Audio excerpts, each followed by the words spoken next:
Welcome into Other People's Shoes. I'm your host, Neil. I'd like to welcome you into our second season. That's right, we're already in our second season. This is the first of many episodes to come on this season that will center around the topic of why people leave church. And today in our first episode, we sit down with a gentleman by the name of Andy. Now, Andy grew up in the church. He now wants nothing to do with it, and kind of his story about why. It's interesting to me because Andy's a church kid, much like I was. So hopefully you can get something out of this just like I did. Hope you're ready, because here we go. Hey, come take a walk with me, not like you used to do. Do something different and put yourself in other people's shoes. Open up your mind and open up your eyes and change your direction, change your perspective.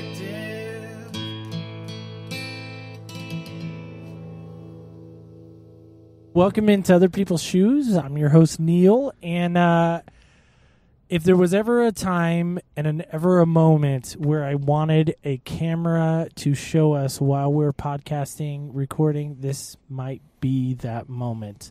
I'm going to welcome in my guest. His name is Andy. Okay, yeah. Andy, have you ever done an interview of any sort in a car in a Starbucks parking lot? No, I've worked in Starbucks before, though. Like, not actually at a Starbucks. Like I said, since I'm a math tutor, I have actually tutored in coffee shops before. Okay, all right. So not that strange. Little background on Andy. I met Andy when you were probably, I'm going to say about 7 years old. Probably. Was young. You were probably really young. And Andy, do you know where I met you? Was it at the Medford Neighborhood Church? It was. It was at the Medford Neighborhood Church. So Andy is one of these kids, getting into our topic of why people leave church. And Andy, in my mind, I've always viewed you as a church kid. In other words, by definition, you grew up in the church. You probably went through middle school in the church. I know you went through high school in the church. Mm-hmm.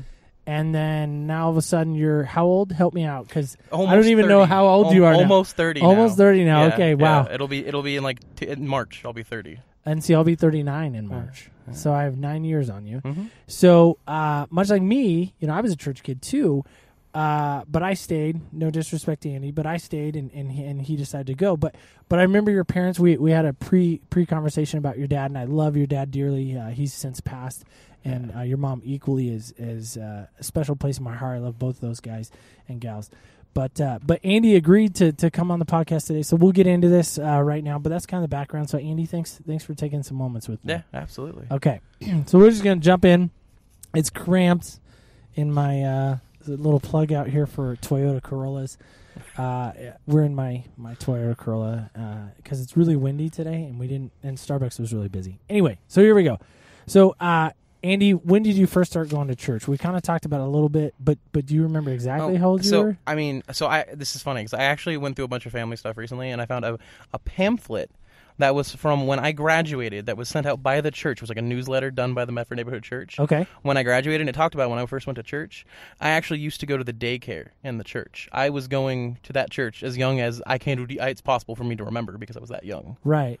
So the daycare at the church you were attending, they used to take well? care of me when I was a little baby in daycare, and then I started going to the Sunday school there. Wow. When I was like real young, so it was a long time. I mean, there's pictures of me in Jordan actually in Sunday school outfits, like her dress and stuff. I'm gonna hopefully get we're talking about Jordan. I'm so this is a plug. So Jordan, if you hear this ahead of time, Jordan, Andy is challenging you to come on as well. Would you agree? Yeah, absolutely. Okay, fair enough. She has agreed in principle. No contracts have been signed, but so young. We could even say from infancy. Yeah, going back to our question. Yeah. As far as how old you were. Okay. I mean, my mom was pregnant with me and going to that church. So. Do you think maybe you were conceived in a church? I don't think so. I honestly don't know where I was conceived at. I mean, I was born in the hospital here, but yeah. Here in Medford. Yes, so we're still in Medford. Okay. So what's something you learned back then that you're still using today? Oh, man. I think the people skills mostly is what I used for my time when I went to that church. How so? Like the ability to definitely moral compass wise was helpful for sure. That definitely shaped me. Although, I mean, now I would not consider myself a religious person, at all, honestly. But and that's okay. I definitely think please speak freely. Yeah. I definitely think that the morals it instilled were important and has definitely shaped me as a person. And I mean, my dad had a lot to do with that. And my dad was the reason we really went to church, because my mom is not that religious of a person, and my dad was really the driving force in the house behind that the whole time. Yeah. In fact, a little small story on your dad. A friend of mine, Shannon. I don't know if you remember Shannon. Yeah. She was the granddaughter of Ron and Carolyn Irving. Okay. Shannon and I played Pac-Man one summer, and we named so this would have been 96. We played Miss Pac-Man all summer, and we named one of the ghosts after your dad. Yeah. Yeah. So there you go. Why we called him a ghost, I don't know, but we did. So anyway, it's just a small story on your dad. I don't know why that's relevant, but there it is. Andy, do you feel like you ever made a decision to either accept or receive Jesus as your Savior? Definitely. I remember a moment at a private school I used to go to. I think it was Harvest Baptist Christian School when I was going there, where we had this like overnight retreat, and I remember talking to one of the pastors there, and it really being a moment for me of like realization, like with my faith. What year was that? Just if you can grade school. So like, I was born in '89, so probably 7 years after that. So like 95, 96. Okay. Yeah. So you made that decision with maybe a youth worker or a children's worker. I remember my mom being there. Your mom was there, okay. And then it was at night. It was in a hallway between buildings. Okay. But it wasn't done at Medford Neighborhood Church where you attended for a while. Okay. Do you remember, back in those days as a young person growing up in the church, what kind of kept you coming to church? My parents, honestly. I mean, there were a lot of times where I didn't want to go, and my dad would just make me. Yeah. How did that feel for you? And for me, I think that's a lot of what, honestly, why I'm not religious now is because I felt it was something I was very pressured into as a kid. It's something where it wasn't really my choice if I wanted to do it or not. And I think that kind of soured that experience for me as an adult. Because, I mean, there's a couple other things that are in my stuff I was forced to do in my past that I hate doing now as an adult. I mean, like thrift shop is one of them. Like going to thrift shops. I hate thrift shops because we always went yard sailing on the weekends. But no. What's wrong with Goodwill, buddy? I know, right? Great deals there. Yeah. It's more yard sales than it is thrift shops. Junk and stuff. Yeah, okay. yeah. I know you can find crazy stuff there now. All kinds of stuff. So you feel like your parents never gave you that choice? No. Yeah. To say, Andy, do you want to go? Do you not? It's Sunday morning. There was never an option of do you want to be a Christian or not. It was you are a Christian. This is a Christian household. Wow. Yeah. Yeah.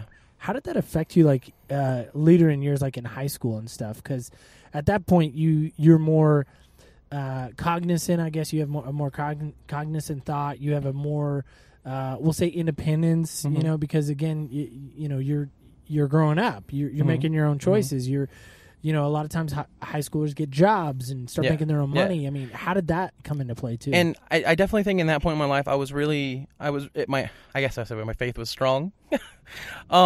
Because I mean, I was doing the like youth leadership. I was trying to start working with young adults.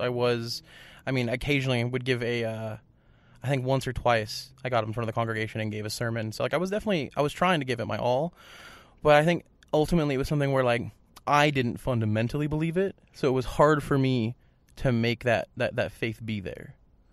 And so that leads into my next question. What stopped you from going? I don't know. It was a long process. I remember... To interrupt you. Mm-hmm. So you remember that moment in the hallway with Harvest, right? Yeah, where you made that decision. So was there a kind of that same type of moment where you're like, Yeah, see, that's the strange thing is as far as like me losing my faith, it wasn't a one-time thing. I mean, it was a long process, I think, over years. And even now I see things that happen where I'm like, I mean, if there were like things that happen where fates collide, like where I believe that maybe there might be a God out there or something, some other supreme being watching over everyone. But it's more of that I don't think everyone has the right answer kind of belief at the moment. But so as far as losing my faith, it was a process over years, and it was the kind of thing where like it was a big struggle for me because I was afraid to even think that maybe God wasn't real, right? Because I mean that was terrifying to me because I had been. Is it still terrifying? No. Okay. Yeah. So for now, my belief is that I wouldn't necessarily there isn't a God, but I don't believe that there is a God. I guess I'm one of those people that I want hard concrete proof of something existing before I put faith in it existing. you know. And I feel that there's a lot of misconceptions that can get spread by churches, not in like a specific church in general, but like, I mean, you hear stories of people thinking that like dinosaurs aren't real because it doesn't like fit to the Christian map of like prehistory kind of thing, because like there's no way dinosaurs could have existed because their bones couldn't be this old because the earth isn't this old kind of idea. But there's definitely a lot of back and forth with that at the moment. I mean, there's like the whole creationist side of science now that like talks about dealing with that part of our historical sciences, or like a historical science. But sorry, I completely got off topic. What was the question? Was there a moment? Was there? And it sounds like you did kind of answer it. It's more. And again, I don't want to put words in your mouth, but what I'm hearing you say is kind of a slow fade. Yeah, definitely. It was over years. You know, a slow fade out of a music, or a slow fade out of the faith. We'll say. Yeah. Okay. And I say we'll say because you're saying that, not me. Yes. That. Yeah. Okay. Do you feel like the church / youth group, because you were a part of a youth ministry, do you feel like they failed you in any way? No, absolutely not. It was a conscientious choice that I made, and it was simply because that, like I said, I don't think fundamentally that I'm a very skeptical person in general. I mean, it's what drove me to going towards the STEM field as a career, going towards sciences, and then now towards math. Is I'm a person that likes physical things. I'm a person that likes evidence. I'm a person that is very skeptical of things, and I don't believe people when they tell me stuff. Like that's one of the problems I have with a lot of my friends. People want to think I'm not trustworthy, or that I'm untrusting, and it's not that. It's just that I'm skeptical of everything. Like I won't take someone's word for something. I need someone else giving me the same information for me to even begin to believe what someone's saying. So that leads into just a thought that popped into my head, and that's this thought, right? So when's the last time you and I actually interacted? Do you know? Oh, years. I mean, it would have been, maybe 2009 at the earliest, I think. Okay. Because I was trying to remember, in getting ready for today, I was trying to remember the last time you and I talked, the last time. Probably about 9 years. Maybe you and I interacted. And my question is that, you know, what goes through your mind when you finally just say, I'm out, I'm done, but also, you know, as a leader, you know, in a church for so many years that you were active in, to just all of a sudden just be like, I'm done is so weird to me. Also, that was coming to mind. And then here's my question. I'm getting to there, and here it is that I sent out a message not only to you, but to a lot of the youth that were involved in the youth ministry that I was a part of. Why did you decide to come on to talk about it? So, first off, I love talking about myself.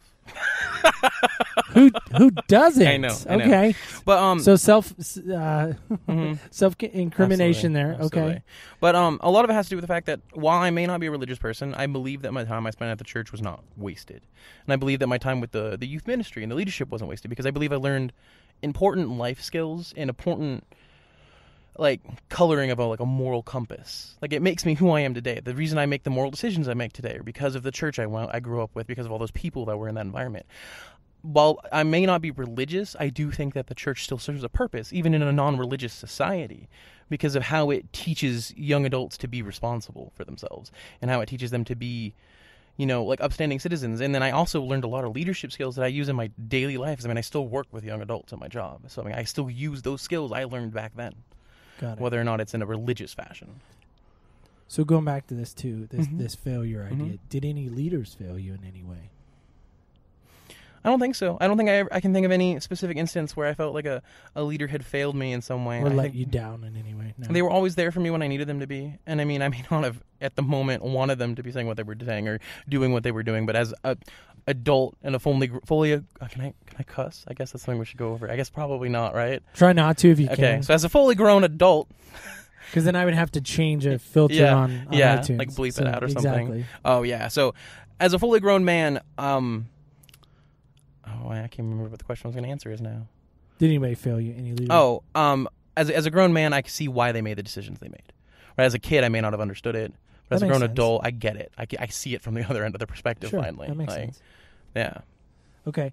Looking back, do you have any great moments? Like any moment that really stands out? I have a lot of great memories of like being in the youth group, and like one of the big ones that stands out to me is when Pastor Lee and his wife Doreen, I think, and I think a couple of the youth leaders took us to Simpson University for like an overnight stay with like the college students and stuff. I think that was really formative. I mean, that was one of the big reasons that pushed me to going to college. I mean, sure, I didn't go to that college, and sure, I didn't go into like a religious career track or anything, but I think that was a big moment for me in realization that like I did want to have a furthered education. I did want to keep going to school after high school. Wow, out of all the moments, that's the one you pick, huh? Yeah, I know, right? Fair enough. Yeah, it's the one that comes to mind most readily. No judgment. Just yeah. I'm thinking, wow. I mean, there was a lot of stuff we did, but yeah, that's awesome. Okay, so on the same coin, just on the other side, any moments that stick out that just maybe even sucked or were just least favorite, maybe? I remember a lot of boring Sundays stuck up in the day, or not the daycare, but the Sunday school. I also remember a lot of boring Sundays sitting in the sermon. I loved the youth group stuff. I hated sitting in service, and my parents were those kind of people that went to both of them. So our church at that time, did have 2 services. So I don't know what they're at now. I don't go to neighborhood church. Yeah, so, but that's okay. Yeah. So you mentioned pre-show. That which blew my mind, by the way. That didn't give you much time to process. It didn't. Either. No. And then we're like, okay, it's go time. So that you had adopted a 17-year-old. Yeah. Yep. And so my question is if you were, and you're, help me out, you're not married. Nope, single. Yep. Ladies, he's available. If you were to get married, have kids, which I believe is the right order to do that in, just for the record. Okay. Let's say you have a 4-year-old. Let's just pretend. You have a 4-year-old grown up. Doesn't matter if it's guy or girl. What are you going to tell that young person, and maybe even your 17-year-old that you had? What are you going to tell that person about church? Coming from the background of what you had. So it definitely be the kind of thing where like I would probably bring up the topic at some point. Maybe after like they've like talked to a friend or something that like goes to church and they're like interested in it. But it's definitely not something where I would push them towards it. Especially because of the fact that I was forced to go, and like pretty much my entire teen life and like childhood to go to church. I would want it to be their decision if they wanted to go, and I would go with them if they wanted to go. Absolutely, I would be there with them, and I would do it with them. I wouldn't be something where I would just like send them on their own. But I'd want it to be their choice. We had in those days doing that. Yeah, a lot. Yeah. Yeah, a lot. Just dropping their kids off. I know. Yeah. Literally, it was like a daycare center sometimes. Yeah. Just saying, herding cats.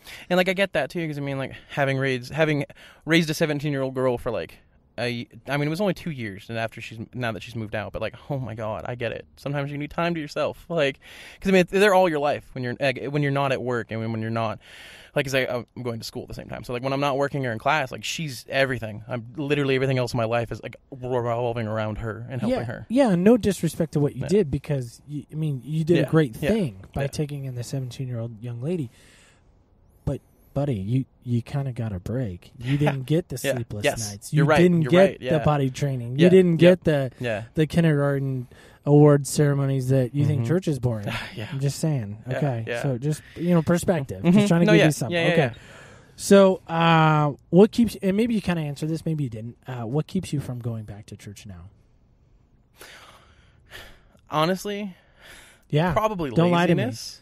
Lie to me. Okay. As part of it. I mean, first, I don't have the drive to go for any reason. Like, for myself, I don't see a benefit from going to the church. I mean, maybe meeting new people and getting involved with new individuals, but I mean, I work at a college. I see enough new people every day. I don't need more strangers in my life, and especially as a person that's an introvert, I have a very extroverted job, and I need whatever time I am not spending being an extrovert to be an introvert and to not be around people and to do my own thing.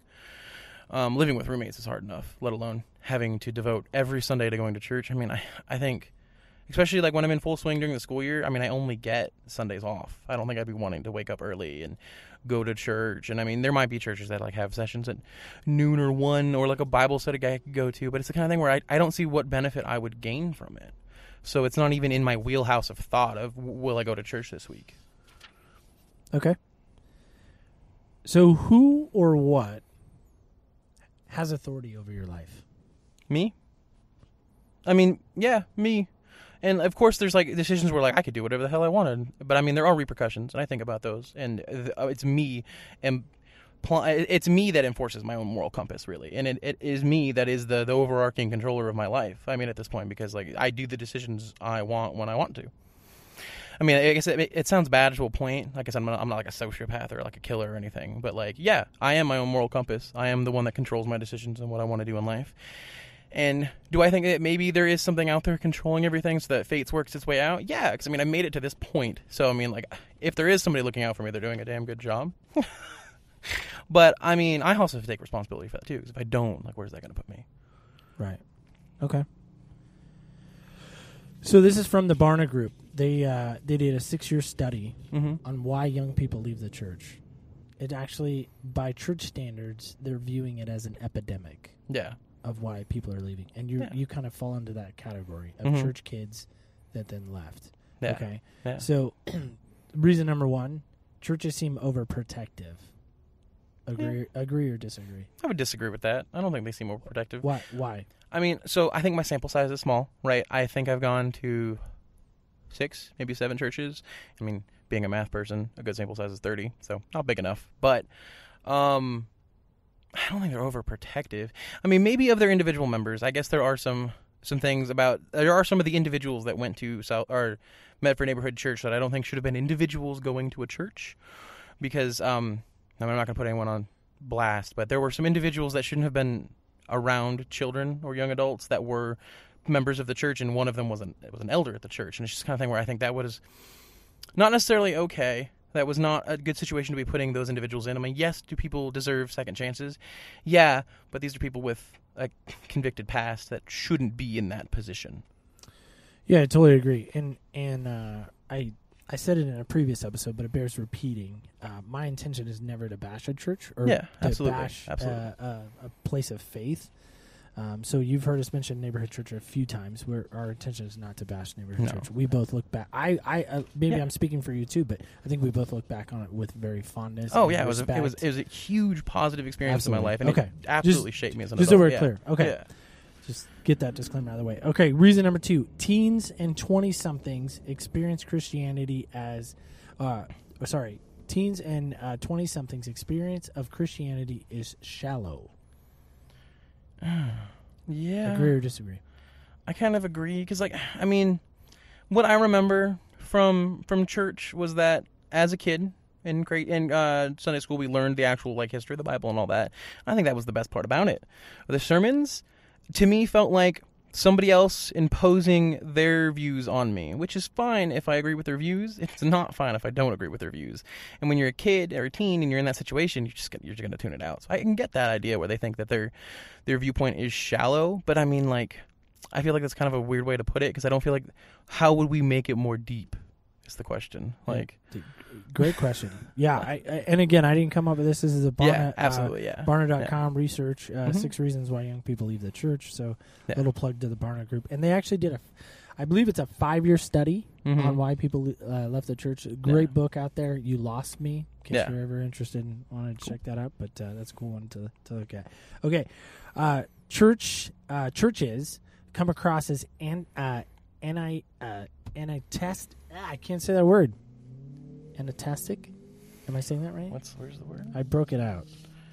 Antagonistic. And thank you. Yeah. It's helpful when Andy knows how to read words that I don't. It's okay. Antagonistic to science. Yeah. Agree or disagree? So there's into your dinosaur talk from there's 2 camps in that regard. So there's the one camp that's there's some very hard-edged religious people out there that have a very strict view on where it comes with evolution and then like prehistory when it comes to like how old the Earth is. Right. And I come from the camp that the science of it is pretty evident. There's not a whole lot you can do to refute it. It's been tested over and over and over again. It's got a very reliable track record that the Earth is 4.5 billion years old, that dinosaurs existed, and that evolution happens. I mean, we see it every day in dogs. I think the bigger misconception is that it's what people think evolution is. I mean, people didn't evolve from monkeys. It didn't happen. It's never going to happen. So we didn't come from monkeys? No. Okay. It's not ever going to happen. But I mean, you can just look at dogs nowadays. They don't look like they used to. Purebred dogs are an inbred species, essentially, and we've artificially selected them to have the traits we want them to have. So that camp that refutes all that science, yeah, I definitely have an issue with. But there are people that have come out that are Christians, that are chemists, and Christians that are biologists, and that's fine. But there's a big rift in sciences now, and that there's the difference between what we think of as modern science and then what we think of as what's called creation science, where they take into account like the flood and Noah's Ark and the Earth not being 4.5 billion years old. And I don't know. I definitely see that as an issue, where that because of their religious beliefs, they're kind of indoctrinated into believing this stuff it's false. I mean, I think, and it's false to a point that, like, I think it's pretty laughable for them to try to continue to purport that is being true. Okay. Cool. Good stuff there. So young Christians, church experience related to sexuality are often simplistic and judgmental. I can get that. Disagree? A lot of the kids nowadays, they believe in like the whole evolving and changing world, and technology has really put them on the forefront of that. And I mean, a good and bad way. It definitely has both extremes. But for kids nowadays, I mean, I think we can both agree that the age of teenage pregnancy has gotten younger, and that the rate of teenage pregnancy has gotten higher. It's ridiculous. Yes, I mean, in my opinion, sex is definitely more in the forefront of kids' lives now. I mean, well, it's a horrible thing to say, but it is, and I can see that why they would think that the church's views on that are simplistic and judgmental, because there are definitely churches whose judgments on that are simplistic and judgmental. But I especially come from the idea that like the whole abstinence only group, I mean, that's kind of a bad thing. That's just going to push kids away from having safe sex. And I don't endorse kids having sexual relations. I don't endorse, but I think it's a bigger issue in that there are going to be many of them that will still do it, no matter what you tell them or how you want them to act. And they're teenagers, right? They're going to make poor decisions. Because they're teenagers. That's in their nature. So having them have that education and safety net of like condoms and like other safe sex measures and other types of like birth control and stuff is good for them to know about and have exist. So if they want to make that poor decision, God forbid that they do it, they at least have the education to not ruin their lives by making that bad decision. It's true. Yeah. It's a good thought. Reason number 5, they wrestle with the existence nature of Christianity. Exclusive nature. Thank you. I can't read today. That's okay. I forgot my glasses, so exclusive nature of Christianity. It's always good when a guest corrects me. That's good, though. I like it. I get that. Cause agree or disagree on that one? I agree with that, because the Christianity is definitely exclusive in that there is one God. There is this one moral compass. If you do not follow it, if you do not believe in him, if you do not give him your soul, you will not go to heaven. You will go to hell. It is very exclusive when you think about it like that. Well, Jesus said himself, I am the way, the truth, and the life. Mm-hmm. No one comes to the Father except through me. Is that exclusive in your mind? Quoting Jesus exactly. Yes and no, because it's exclusive in that you have to believe in this one God if you want to go to heaven. I mean, but it's not exclusive in the fact that like he's not going to say no to you because you're brown, right? Like it's not exclusive in that way, but I think it's exclusive in the way that like this is the way you need to believe, or you're not doing it right and you're going to go to hell. Okay. Churches feel unfriendly to those who doubt. Last one, number 6. Agree or disagree? I have to disagree with it, but I get that there definitely is that in the popular media. Like I've more than once seen like a booth out in front of a mosque of Christians shouting at Muslims to change their faith or believe in a different God and stuff like that. And I think from that point of view, you can definitely see it as being antagonistic, but that's not the whole for sure. Gotcha. So my last question, then we're going to play a game. Games are fun, and it's going to be really fun to play it in my Corolla front seat here. So Andy, I would view us more as acquaintances now than friends. Okay. Fair to say? Yeah. I mean, as I said, it's been 9 years since we knew each other. Yeah. Lots changed in 9 years. Lots changed. I have an 11-year-old now, so that's crazy. Congratulations. Thank you. Yeah. I did the late nights. Yeah. You had to do all the hard work. Yeah. Teenagers are easy, by the way. Adolescents, not so much. My opinion. So Andy, if a friend ever were to come to you and say, Andy, will you go to church with me? Would you go? It depends on the reason, honestly. If they were afraid or maybe they were shy and they wanted someone else they knew that was there, absolutely. Yeah, I'd be there for them. If they wanted me to go because they wanted me to share with them in their faith, probably not. I might go once or twice. I mean, I've been known to go to dinner with like Latter-day Saints and Mormons and whatnot. So I mean, yeah, I'm definitely willing to sit down and hear about your God. Same thing. Oh, okay, well, it's okay. Yeah, so I'm more than willing to sit down and hear somebody's side of the story. I'm more than willing to sit down and hear somebody's faith. I'm fine with that. But will I join you in it? No. So Jesus is no longer your what? I mean, my conduit to faith, I guess. Do I believe Jesus was a man that existed? Probably. Do I believe he's the savior of humanity? No. Wow. Yeah. Okay. That doesn't hurt. I mean, it hurts a little bit. I mean, a lot of it, but it's yeah, okay. like I said, like I don't want to deny someone their faith, but I don't believe in it, and I don't want to sit there and try to, because like I said, I've done that. I've gone that road, and it wasn't for me. Okay. So we're gonna try this, see if it works. Mm-hmm. We're gonna put a little notebook on my dashboard. I got a die in here. So we're gonna roll this. Hopefully, it'll stay on the notebook. Okay. And so we're gonna answer. Am I trying to roll something? Oh, Yep. It's gonna have like a word on it. Oh no, you've got like a number, Nope, and you've just got number 2. Okay. So you got a 2, which is exciting. Is it? It should be.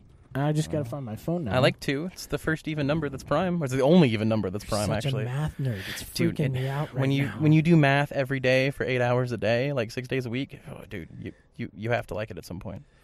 It's so incredible because I hate math. Dude, I did too. When I went to college, I started math 60. Absolutely hate math. I worked all the way up there until I loved it. Yeah. Yeah. I'm trying to figure out how math fits into my life still. So does everyone. And honestly, having gone to the end of it, it doesn't, man.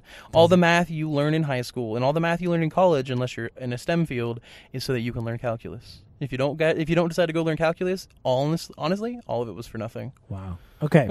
so this is a game I like to call senseless, going back to our dice. You rolled a 2, right? So here we go. Who's touching your life right now? Honestly, my roommates, Sean and Ashley, they are wonderful individuals. They helped me when I was at a really low point in my life. They helped me with Ruby when I needed help with her, the daughter. And they help me even now. Like, I mean, like if I ever like short on cash or whatever, they'll loan me some money to like float me until I can pay them back or something. Or like recently, I had to get my car fixed. It was like $560 because I needed a bunch of new parts, and they were more than willing to lend me the money if I needed it. I mean, thank God I didn't need it, but still, like they're there for me when I need them to. And same with my mom. It's just she's not there in a capacity anymore to where she can help financially or anything. I'm definitely on my own in that point where she's there emotionally. Like when I need to like sit down and talk to her about something like going on with the family or something, she's still there. But yeah, it's a weird place to be in, not having that support network anymore. And just kind of like you're on your own now. Like you have to figure it out. The support network that you had. Familial support network, yeah. Because my mom's side of the family really isn't there anymore now that like that's a lot of stuff that happened with them. And like I said, my dad's dead, and my mom is not in a place where she can physically or financially help me in any way. She's pretty much wheelchair bound for the most part. She has a walker to help her get around when she can. We Such can't. A wonderful lady too. Yeah, and like I said, so it really limits what she can do because like she can't drive anymore. We had to sell the old home. So, I mean, that's a lot of the money, and all that money went to her, and she's got no bank account to help float her until she needs more cash. But yeah, like, so I mean, it's a weird place to be in. So yeah, I mean, I definitely think Sean and Ashley have been there a lot for me. They've been a huge impact in my life, and then Ruby definitely too. I mean, well, she wasn't there to help me, but she changed me for the better, and it was a good experience. I'm glad I did it. You look like you could be in ZZ Top, by the way. I know. I have a mountain man beard. You do have a mountain man beard. It's because I used to have a job that wouldn't let me grow a beard. And then, now that I work for myself and I can do what I want, I don't cut it. I'm doing my own thing. Yeah. So I know I said that was the last question, but you said something that made me think of another one. So so we really will make this the last question. We mentioned your dad. Mm-hmm.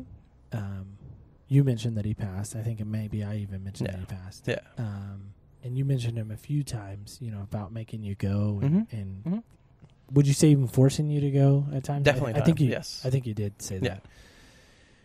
So, if your dad was still alive, how old would he be? Oh man, don't ask me that question. I don't know the answer to that. Come on, you're a math dude. That's why I was ready for that. I don't know how old he was when he died. Okay, all right. Well, let's probably. So what? He lived 23-ish years older than I am now. So he would have been 53 when he died. And that was probably 6-8 years ago, maybe.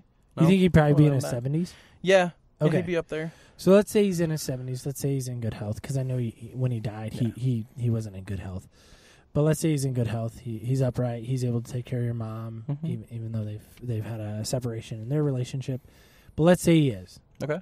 let's say he's still faithfully going every Sunday to a church, not necessarily, Medford Neighborhood Church, but to a church, would he be pleased or displeased by your choices now? I don't know. I think he might be a bit disappointed in that I don't go to church, but I think overall he would definitely be happy for who I've become. I don't think he'd be upset about it. I think I've done a lot of good. Like I said, this is a bit of a morbid thing. I'm at a point in my life where if I died right now, I'd honestly be okay with it. I have touched a lot of people's lives. I have helped a lot of people, and I get to help people every day. That's what I love about my job as a math tutor. I get to go help people struggle and not have to struggle anymore and fix something. I mean, yeah, sure, it's math. It's just some class in high school, but I get to go out there and touch individuals' lives every day. I'm proud of that, and I'm happy with that. And I think my dad would be too. I agree. I think your dad would be happy of the fact that you are touching lives because, I'm a product of your dad. I mean, he impacted my life and in a lot of ways and was a great example.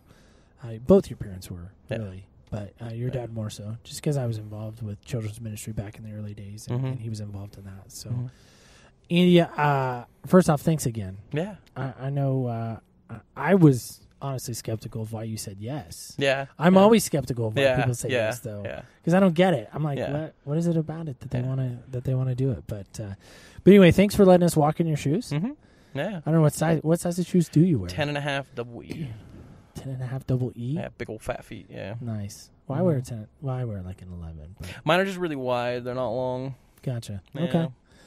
All right. Any last things? Do you mentioned your business? Do you want to share that at all? You can. So I'm a math tutor. I've been doing it for 5 years now.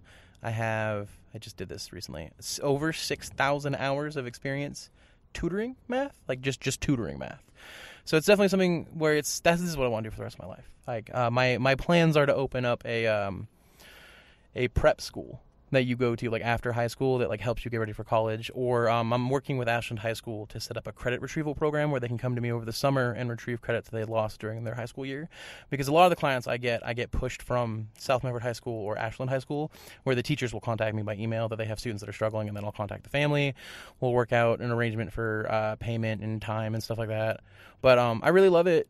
I love math. It's to the point where I know it so well now that I could probably ace any test they gave me. That's at least lower division. The upper division stuff I still struggle with it. Upper division math is not fun. It's not math. I want numbers back, but it's not there anymore. But yeah, I love tutoring. I love math. So if someone were to reach out to you, you'd be willing to help them? Yeah. Okay. How would they get in touch with you? Just talk to someone at Ashland High School. Any of the math teachers can have my information. Okay. But my phone number, I guess I shouldn't give out my phone number on a podcast. Probably. Yeah, I wouldn't want to give out your phone number. But do you have an email? I do, yeah. Okay. So give us the email. It's Whipple. It's Andrew Whipple. So AndrewWhipple.tutoring@gmail.com. Okay. Yeah. All right. And you're not getting any money. You're not giving me any money to come on and talk about this, right? What? No. No. Yeah. I always say that when people self-promote, but okay, yeah. But to me, if you're doing some awesome stuff, I want to help support you. And even though we're on the acquaintance, I'm going to air quote that, the acquaintance level, you're still a great kid. Yeah. I'm still super excited about how you turned out, and I think, and again, I think it bears repeating. I think your dad would be super proud of who you are. I think it would be too. I really do. So, Andy, thanks again. And again, this has been an episode of Other People's Shoes. We invite you to, of course, like and subscribe and continue to follow us. Thank you so much. And look forward to us in the next episode.